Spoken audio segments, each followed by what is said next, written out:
the end of that lesson, I want you to start, you have to develop three-dimensional awareness of this, right? So from these three planes, right, you got to be able to create in your head what's going on. It's coming down, right here. These are the same white fiber tracks. I know that it looks like they don't connect, but why?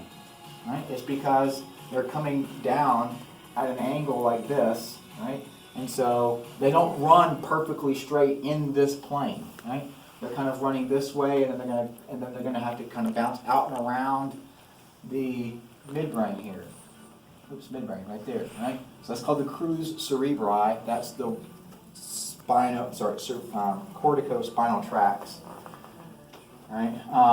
Almost all of them are corticospinal. 2/3 of these fiber tracts are corticospinal. There's, another third that's going to be extrapyramidal tracts, right? So that's all coming down through here, and then look what happens. See this? Look what it's doing. It's connected. What is it doing? It's going towards the. It's in the pons, and what is it doing? It's going towards the medulla. But look at the angle. Which way is it headed? It's headed towards the midline. So what happens to the corticospinal tracts in the pons? It decussates.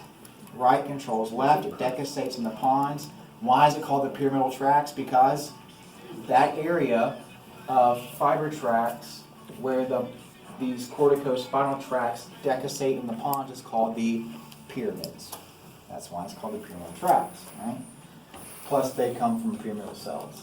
All right, so there's my pyramidal tracts, right? And then you notice right here, look at this. See how there's white right here in the middle, and it looks like they're little, I guess kind of like forking right here? It's white, so it's what? It's axons. It's myelinated axons. It's in the midline, which means what? It's crossing over, right? And so look at where you are. What part of the brainstem am I in? Medulla, right? And I've got brown on either side of it. What's the brown? Cell bodies. Cell bodies, all right? It's synapses. What synapses in the medulla? On the dorsal medulla? Epsilateral. from So the dorsal medulla is going to have what? The dorsal column. So this is going to be my nucleus cruciate, nucleus cuneatus. And what happens when it leaves those nuclei? It crosses over and forms the medial meniscus. You can actually see the medial meniscus. You can observe a lot of these fiber tracts, right? You can see the crus here, you see the substantia nigra. So this black substance here, that neuromelanin that we see in the substantia nigra, that's another one of those key landmarks.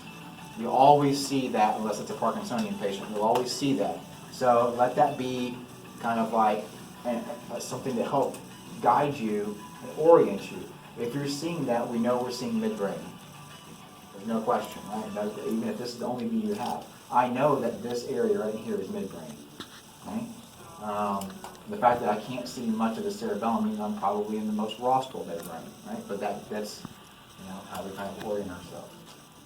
All right, it's hot. Get out of here.